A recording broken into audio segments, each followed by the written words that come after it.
Great. Well, I guess I have to sit. All right. All right. Thank you very much. It's a pleasure to be here. And I've been here, this is actually here, I've been here for 3 weeks. So I've enjoyed my time speaking to many universities, the Department of Digital Agency. Is it working?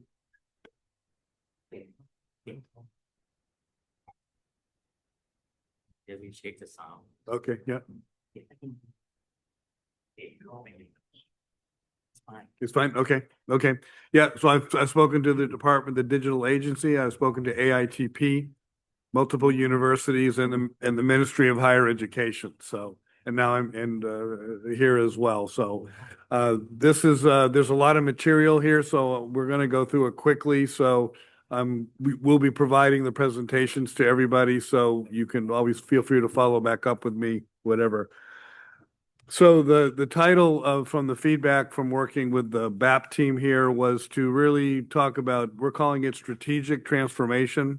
So it's many are working in technology transfer, but what the University of Texas is now doing, and we're calling it discovery to impact, because we're trying to move the innovations from the university into the commercial marketplace much more quickly than has been, and much more effectively than was done before.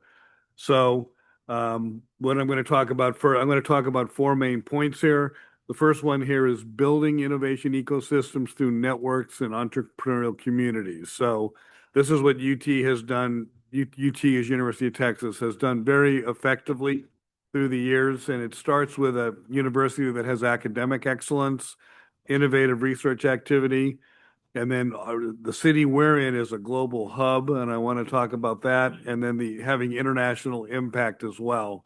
But obviously, this university here is also a very strong university. You could do many of these same things. I'm sure you already are, and there may be maybe more that you can do. So just some background on Texas is because a lot of people are aware of it. Okay, aren't aware of it is. We're a very large state, 31 million people. That's just in our state, second highest in the US behind California. We're very multilingual. We have a very large international border, and we're home to 54 Fortune 500 companies. So again, UT Austin is a very large university, 55,000 students, 44,000 undergraduate, 10,000 graduate, very large alumni program. And we have a very large international impact. That's one of the reasons I'm here as well. I work specifically in the international area. So we are the fourth largest university in the US for having international students. Well, almost 7,000 international students come to UT from 134 countries. 5,000 UT students go abroad as well. So that places us the fourth there from that standpoint here. And we have some of these very high rankings here. #1 public university in Texas, #5 in the US. We like this one right here. We're ranked the number 36 global university around the world because of all of our global activities there, is whatever. So to start with strong research, right, you have to have strong academic professors and research going on. These are all the different colleges and schools that UT has. And again, we primarily, because of the work I'm in the technology commercialization, we work a lot with the School of Engineering and the School of Science. So as you can see, UT ranks very high in all these different engineering and science disciplines here. UT also got, you see down here at the observatory here, UT has also been in space, right? It was in space all the way back in 1939. Where it built the first telescope, and since then has developed other telescopes. The latest one there, the giant Magellan's down in Chile. It's a consortium of 25 nations and universities, and it's doing leading work. And then the other thing we're starting to see as well, you're probably starting to see it here as well, the medical community, right? There is medical innovations coming, be it in drugs, be it in cancer fighting, or be it in medical devices. So we're seeing a lot of entrepreneurs now, like 20% of the entrepreneurs who apply to our programs are in the medical field, and we think that's going to continue. So I'll skip this here right here. So again, you've got to have innovative, in order to have research and in order to have to commercialize it, you have to be doing quite a bit of it. UT, we have a very large research budget, 1.37 billion. What's interesting about that is probably 6 years ago, it was 600 million. And in just in 6 years, it's gone from 600 million to 1.37. The reason that's happened is there's some emerging technologies, AI, right? Everybody's heard of AI and everything here. So it's coming on fast and furious. The federal government's funding UT a lot in the AI research there. Semiconductors, another one. Samsung, the giant Korean chip maker, is building their national semiconductor center in Austin, and they're investing $40 billion in that. In return, UT is also doing joint research with them. And what Texas and Samsung are trying to do is make Central Texas the competitor to Taiwan in leading chips. So it's a very big long-term type of project. And then I talked about medical, right? Dell Medical School as well, and the health thing there as well. UT has already done. These are some of our innovations. We provided a key component to the COVID-19 vaccine. The Magellan Telescope I told you about as well. We also have the Frontiera supercomputer by Dell. It's one of the fastest computers in the world from that standpoint. And Austin itself has had a lot of startups that have become big company. American Airlines, Dell Technologies, Whole Foods, if you're familiar with the organic grocery store, from that standpoint as well. So because of that, what UT has also been doing is it used to be, again, UT worked in isolation. Because actually, UT started way back in 1883, right? And back then, Austin was a tiny, tiny town. And so UT grew up doing its own research, doing its own working kind of in isolation. But Austin has now grown, right? Austin has now grown and it's becoming an innovative center. So UT was kind of isolated from the community. So for the last 10 years, they've really been connecting to that. And it's really helped the commercialization efforts. It's really helped working with entrepreneurs. So these are so UT itself provides incubators as well for startups. And usually these are for university researchers and professors as well as students as well. So we've got one, DiscoveryImpact kind of manages the whole program. The Texas Innovation Center here is specifically to engineering, and the Austin Technology Incubator was one of the first incubators in the United States and the world, and it works in deep tech type of thing. So these are on-campus incubators that are available to professors, researchers, to utilize. Now, as I mentioned, Austin has also grown, very, very rapidly as well. It is now the home to these type companies here: Google, Indeed, Samsung, South by Southwest. We're number 7 in venture capital funding, right? 10,000 startups, 1,500 investors, 79 unicorns. Unicorn is a startup that has a $1 billion exit. So UT said it's crazy not to have our professors and researchers not be able to collaborate and work within this environment as well. And of course, the city of Austin and these innovators love having UT, involved in that as well. So Austin was still ranked best city in the U.S. to start a business. Now, I think what's interesting here, everybody, you're well aware of Silicon Valley, and Boston, Massachusetts has also got a startup center, the Research Triangle down in North Carolina. But if you see here, Raleigh's there, and Austin, but you don't see anything from California, New York, or Boston, right? And the reason is because those cities have become so expensive. It's very difficult for startups to start there, right? Certainly the big technology companies move there and get funding. And Silicon Valley still is the largest, entrepreneurial center in the U.S. But Austin wants to keep it. They want to be able to make itself accessible to smaller startups to do that. So they're really, really committed to make that happen. And so because of that too, there's all these incubators in Austin itself as well. Fashion Incubator, Capital Factory is well known as a large incubator for that as well. And again, though, so what UT is doing is using its commercialization efforts to work with these incubating centers as well as our own from that standpoint there. Now, this is just a quick presentation here about how all this happened, because in the 1970s, Austin was a very small city. It had disconnected key assets. It was known as a college town, and its population was only 275,000 people. It was the state capital of Texas. That was kind of its big claim to fame, and it was small business oriented. There was not really any big companies. So some people in Austin wanted to change that. They wanted to make Austin a technology center. So they started by recruiting some of these big companies, IBM, Texas Instruments. Tracor was a big defense contractor. What's interesting about IBM is when they moved to Austin in the late 60s, they moved a typewriter factory. It wasn't even a computing center. They moved a typewriter factory. Over time, though, now Austin has become, it's the headquarters of the software division. The IBM RS-6000 was, all its engineering and development was there from that standpoint. So it's now a major technology center for IBM.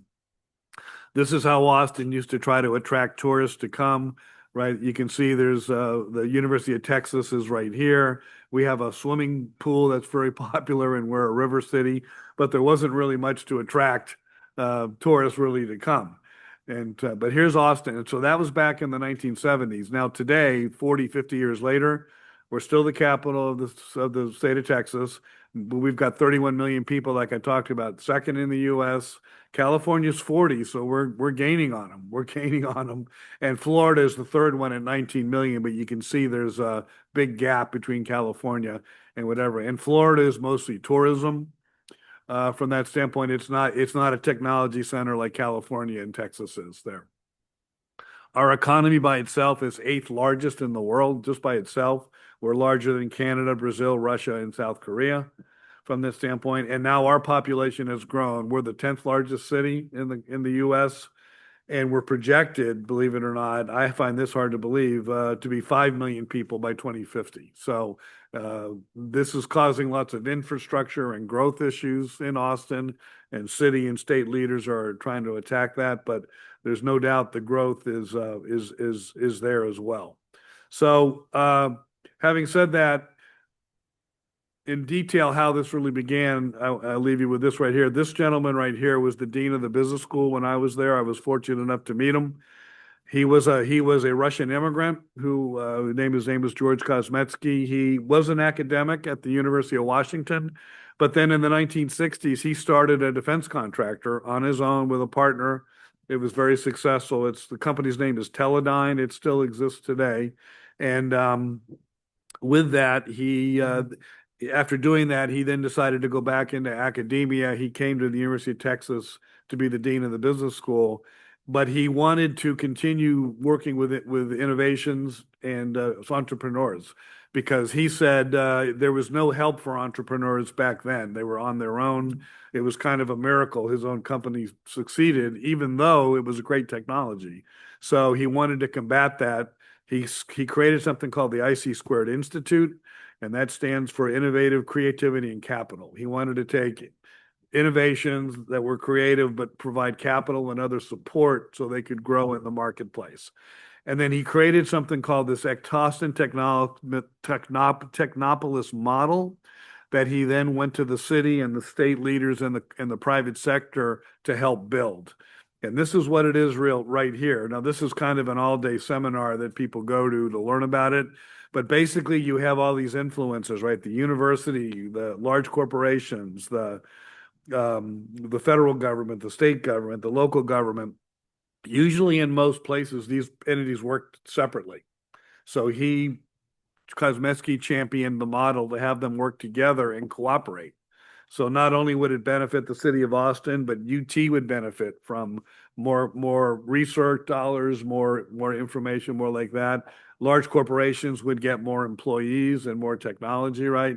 The government would be able to get more taxes from people moving there. So this was quite successful. Austin's one of the few places where this has really worked. And this is why our city, we've grown from 275,000 to 2.5 million people from that standpoint there. So what makes it unique is, again, you've got to have these capabilities of the market has to be accessible. So that's why Austin promotes large and small startups, large and small companies to locate there. The city has to be collaborative. So Austin is really good at venture capital people, large companies. They'll help startups. They'll help mentor them. They'll work with them. And then, of course, it continues on when those startups become successful. Porosity is a term. It means it comes from the Latin word porous. When you think of a sponge, right, a sponge is porous. When you put water in a sponge, it starts to fill up, but the water doesn't leak up, and the sponge starts to expand. So again, the model was more companies, more industries, more technology should be able to come, and the city should be able to support that and support everybody. So, and then again, there's been research done with business clusters. The business clusters is business and government. The triple helix is when you add academic, and then the quadruple one is when you add the citizen capability here. So when these four work together, then you're really creating economic development, from that standpoint. Okay. And then again, and this is the model. And again, the more circulation and ways that these can work together from that standpoint, you're going to have more economic development from that standpoint there. Yeah. So that's part one. Okay. Now let me see if we can make this transition here. Okay. Great. Thank you. Yep. Okay. So anyway, now I'm going to go back to UT and our technology transfer office. And I spent 2 days at AITP with really good meetings from that agency, plus many of the universities I've spoken to. And to say up front, I think UT has a very good innovative system now for technology transfer, but it's new. It's fairly new. UT was not happy with how they were doing it. UT has like a big research budget and very innovative, research and products coming out of there, but they couldn't get them to market, right? They couldn't get them to market. And because of that, Texas wasn't getting the licensing revenue and all types of things as well. So they've been working really for like 10 years trying to improve the process. And so this is what they've come up with now, and they're quite happy about it. So it's taking the traditional tech transfer process, because universities have done that for decades and decades. But they want to utilize it by accessing partnerships, getting outside expertise to assist professional development and commercialization opportunities, particularly when you take the solutions to market, right? Universities, you do a really great job of developing the research, but they do not do a good job of getting it out to the market. So that's what they were trying to attack here with this. So this is, again, a very traditional process here. Most universities have the same type of flow chart. It starts with research and an idea, disclosure, evaluation, and then the researchers begin to then work on it. It could take 5 years. Sometimes it takes 10 years, right? It's all in different statuses and whatever. But ultimately, it needs to come to commercialization for product revenue and impact.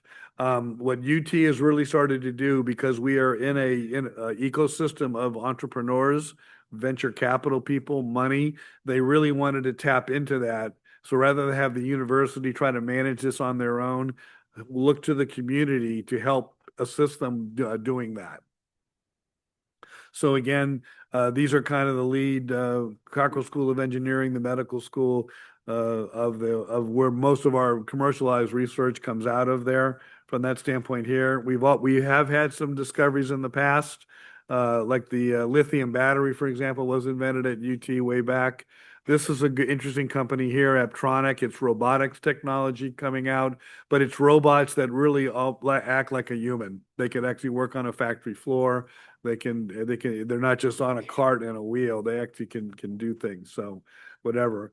Now, the other success point that UT has had, which I highly recommend Thailand universities look at, they have a commercialization advisory board. So these are people within the university, but also the outside community. So the president meets with them second Tuesday of February, May, and November.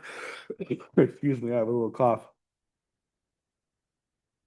But they continue to review the UT transfer technology portfolio, what they're working on, what problems are coming up, and advising the president on how to continue to improve that process. And UT is very happy with this, with all the outside expertise. Many of these people were academics themselves and are now in the private sector as well. So they bring experience that university researchers often don't have in guiding the president there. Then in addition to that, there's an Austin Innovation Board as well. And this is to further connect UT Austin to the community. And you see it's larger type of here again, but same thing. This is working very well. The community always wanted to be able to work with UT more closely, get access to their research. UT now is learning how to, they really help commercialize these technologies from that standpoint as well. So again, this is our base, same thing, this base type of a commercialization process. But as you start looking at who's doing the research in the university, right? So I'm talking now just about UT. So there are the majority of it is done obviously by professors and researchers and doing that, but they employ a lot of students as well, and on to do as well. And what's also happening at UT, and I saw it Monday night here when I went to the dinner by the ministry. There was like a trade show, and they had young college students who were there who are working with the university research departments on all types of innovations. And these young people were incredible. They were incredible about how much they knew, how they could discuss the technology, how they knew about it. They knew the market that was for it. So this type of thing is really fantastic because as those students get out and graduate and get into the marketplace, they're gonna do great things. But when you're in the university, one of the things UT had an issue with, so that there was a question like regarding student. I'm just talking students here and student researchers. Who owns the intellectual property, right? Is it the undergraduate student?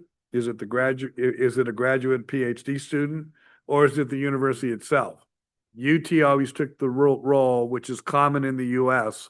When I worked for IBM twice, and I had to sign a contract when I joined that said anything I work on, anything I create, it belongs to IBM. It doesn't belong to me. So UT had the same thing, but that was a big disincentive to students. So what so what UT just did, it's fairly new, and I think it's only 2 or 3 years old. If an undergraduate student is working on something or a team of students and they're working on it on their own, they're not employed by the university, they're not using a grant of any kind. If they're just creating it on their own, they are the ones that can own the IP. Even though they're using UT facilities, and even though a professor is often assisting them, the professor's always assisting them. But what was also happening was that so much now of UT, particularly in the business, engineering, and science schools, students are required to create a project, right, to graduate. So they were wanting them to work on stuff and create something new, and yet they would do that, and then they couldn't own the IP. So UT changed that. My last presentation today is going to be about university startups, and it's really you'll see the excitement it's generated. Now, having said that, and again, the logic was legally how UT did that was UT is a public school. Most of our students pay tuition and fees. There's very few scholarships or financial aid, so they or their parents are paying to be there.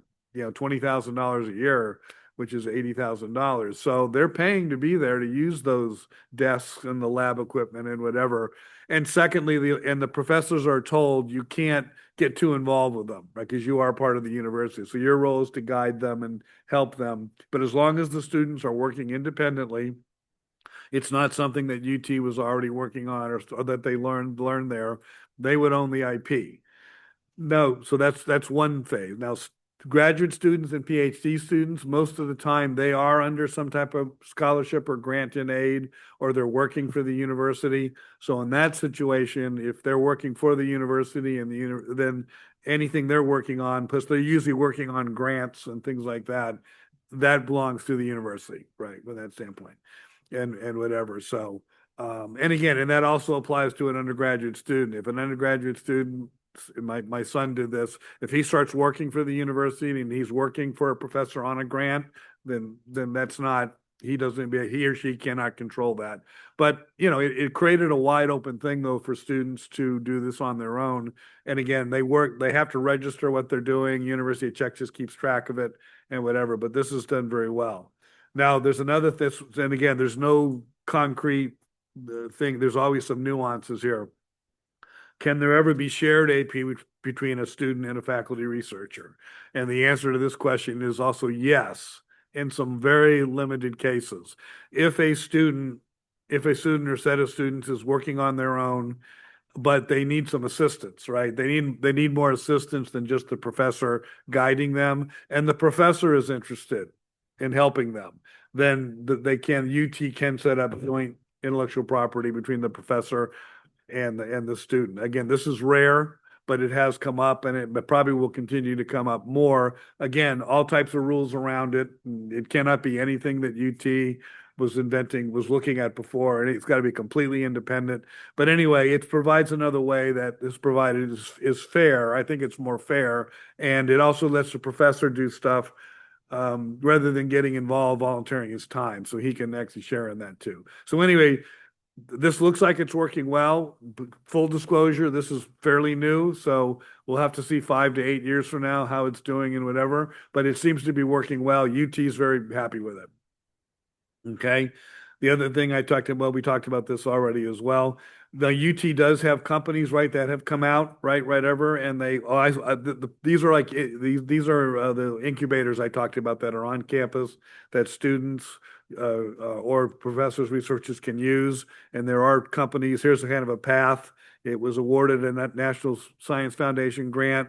Then it went into the NSF I-Corps program, if people are familiar with that. Then they got there. They founded the company. They got some initial grants, and then now they're finally getting outside funding to continue that as well. So this is kind of the model that UT wants to do from this standpoint. Now, again, the previous model was UT, and they still do it. They tried to go to larger companies to get them to license some of the innovations, and they still do that, and they still think it's an underutilized type of a thing. But they were not reaching their goal. They've now that they're working more with startups who have more market-driven incentive. I spent a lot of my career. I've only been at UT 13 years. I had a 30-year career in the private sector. And I can tell you, selling and marketing to large companies is hard. They move very slowly. They're, and innovative and whatever. So UT was finding that same thing out as well. It takes time. So now UT's got all types of multiple startups that they're working with, and they're growing this more and more.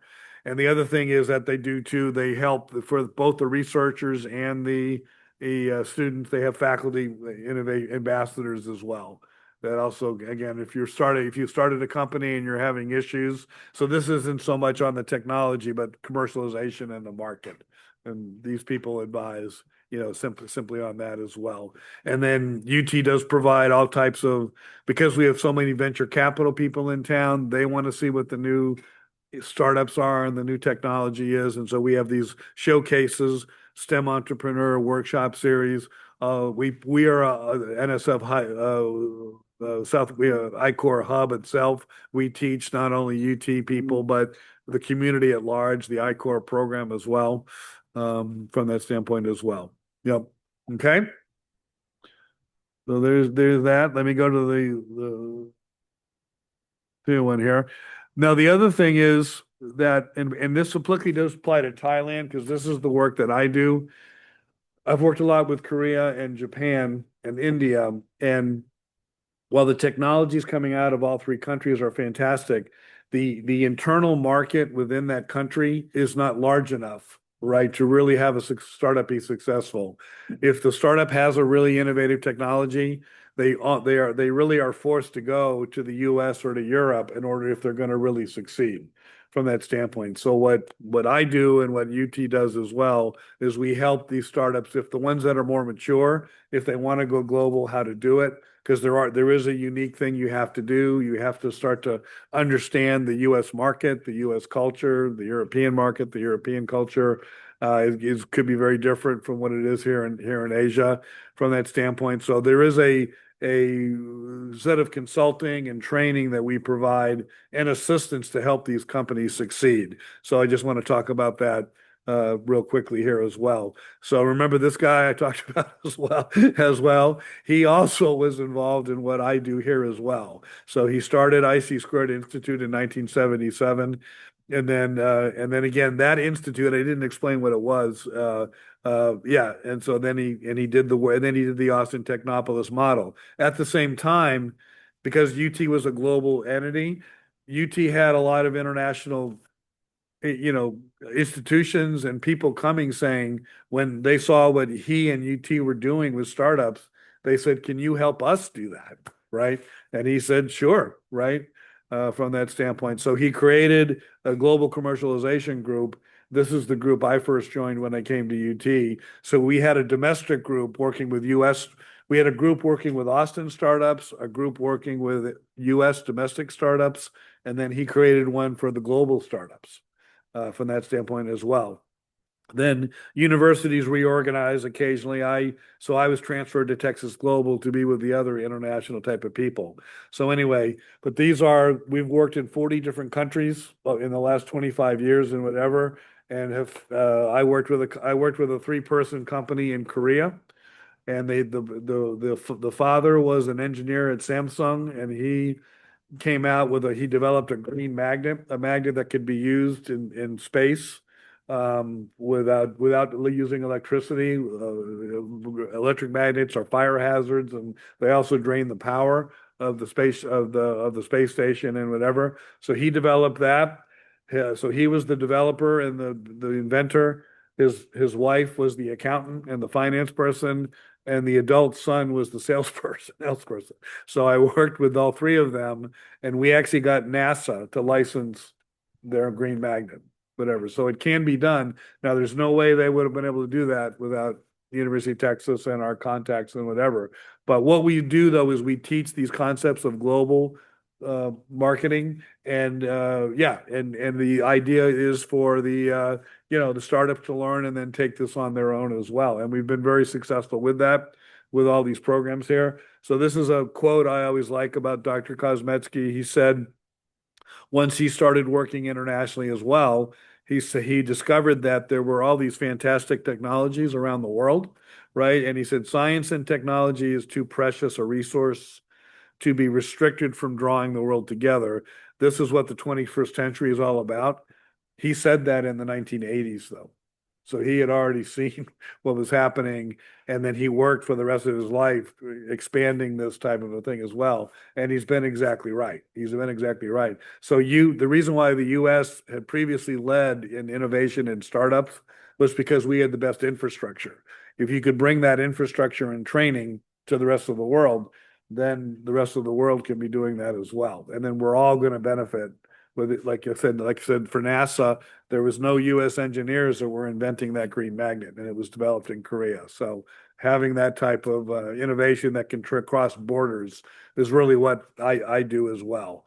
So this is me speaking at a tech gala event at our client, Aichi Prefecture. They have it every year. I'm trying to get some Thailand people to attend that next year as well, so you can learn what they do with they have Station AI, the largest incubator in Japan, and what they're doing with startups as well that you could bring back here as well from that standpoint. So, okay, so there's that. And let me go to the last part here. Student entrepreneurs. So UT has been supporting student entrepreneurs really over the last 10, 15 years. And I think we have over 50 of the academic unit, like the business school has 4 different student entrepreneur programs. The engineering school and the School of Science have 2 or 3. But they're only working at the periphery level where if students are interested in becoming an entrepreneur, they kind of train them and teach them a little bit. They try to find internships for them, maybe, or something like that. But it's really pretty at a basic level. So this group of students here, what they came up with was they call themselves Texas Momentum, and they wanted to really be like a incubator accelerator within the University of Texas. So they went to UT. UT does fund student groups, so they did fund them to start, and they created a nonprofit. And the BAP team has met with them several times when they came to the U.S.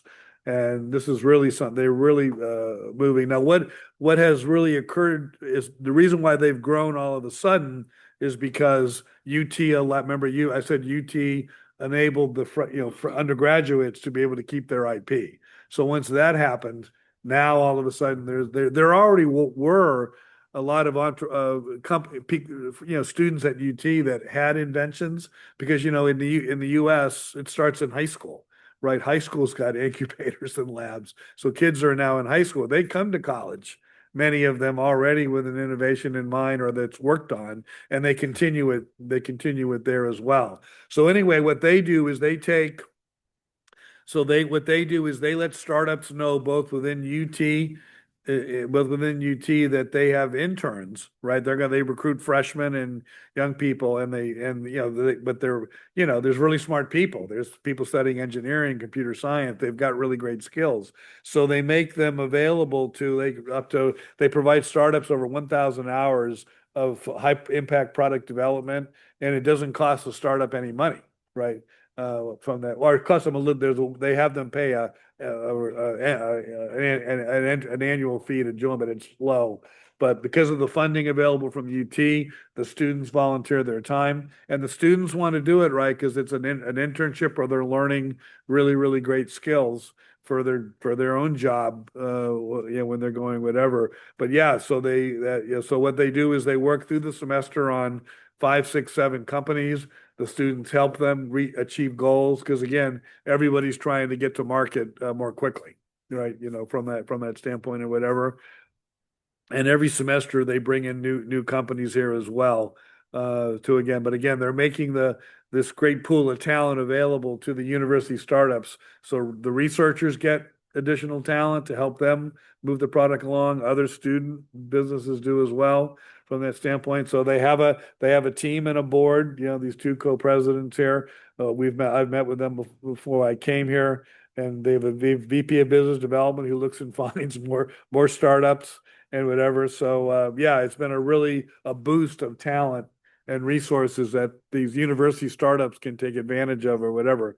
They also, again, UT's big into advisor board. Dr. Melissa Murphy, she's at the Macomb School of Business and whatever. Yeah, so they advise them and whatever. So they advise Texas Momentum on how to stay on track if they're running into issues, how to overcome them or whatever. And this is interesting too, because I just told you all these glorious statistics about how UT and Austin are creating all these startups like Michael Dell Computer. But actually, we were 8th in the nation here. And you've got UC Berkeley, Stanford, Harvard way ahead of us here. And it's not so much 8th place is not bad, but see, UC Berkeley's got 1,800 startups coming out of there where UT only 850. So when Texas Momentum saw that with our computer science, business, and engineering schools, their goal is they want to climb this ladder. They want to climb this ladder and get up there. Now, I won't get into it here as now, but like Stanford, Harvard, Penn, MIT, Cornell, they are all private schools. Private universities have more latitude in how they can work with startups. Like, for example, they can invest in them. They can create joint ventures with them. Where at UT, we can't do that. The state of Texas law prohibits us doing that. We can advise and consult, but we can't actually raise money for them or be a partner with them in there. Now, but UC Berkeley, though, they're a public school. So as well, now they are in the heart of Silicon Valley there, but California must have changed their laws to be able to allow them to do it. So UT, our incubators, our whatever, are trying to get Texas to change its laws. Excuse me, so we can be more creative. And again, the students and the entrepreneurs want UT's involvement. But anyway, I guarantee you that UT is going to be moving up this list, though, based on what Texas Momentum is doing there. And again, but like I said, they just started in 2022. They've already had a successful company come out, this Memory Labs. They were just a fall 24 cohort. They got a seven-figure seed round from that standpoint as well. And they in just 3 years, they've worked with over 30 startups and they've employed 130 interns. And so as you can see, they're just starting, right? They're really just starting. 5, 10 years from now, it's going to be amazing to see what the figures are from that standpoint too. And so this is their current one right now. They've got 6 current handpicked startups in their cohort. They require the cohorts to they have to apply. They don't take everybody obviously, and you have to have you've got to have a product and some type of traction in the market to be able to come. So they're not just taking if somebody wants to be an entrepreneur or they want to start a brand new company, that's what those other 50 groups are at UT. That's the place for them to go. But if they are ready to go to market, then that's where Texas Momentum, gets involved here. And again, their job is to promote events, provide VC and venture capital funding and support and resources to their thing. So yeah, the venture capital community has figured this out.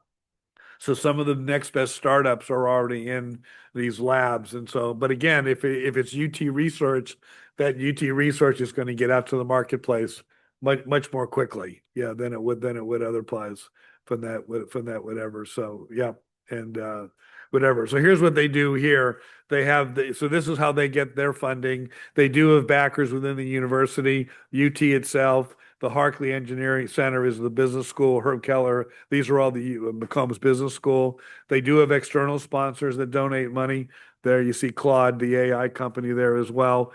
They provide that, and then they do make the founders themselves pay $1,200. So they have some skin in the game, but that's a very low fee to get all this free talent, to work on your innovation and whatever. The challenge for a student startup is that students graduate, right? So they can't work for these companies long term. So they have to work on being able to bring new people in and get them adjusted to the startup's technology and quickly. But I think, as you know, students learn really quickly and they're applying the skills that they are already learning at the school. So they usually can plug in and work under the direction of the company management, from that standpoint. Yeah. But it is a constant shifting of people moving on, new people coming in, from that standpoint is whatever there. Yep. So anyway, but again, what they support to the startups is why would you support it? You have easy access to top undergraduate talent.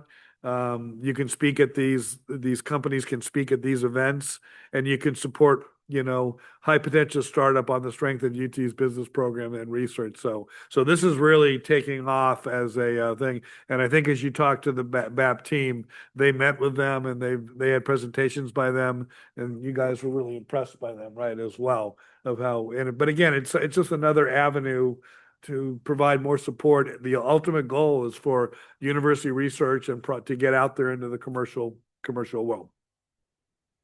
So from that standpoint here, yep. So it's kind of a very quick overview of kind of 4 different things that we're doing. But like I said, all 4 of them are having really, really strong success with what we're doing. Question.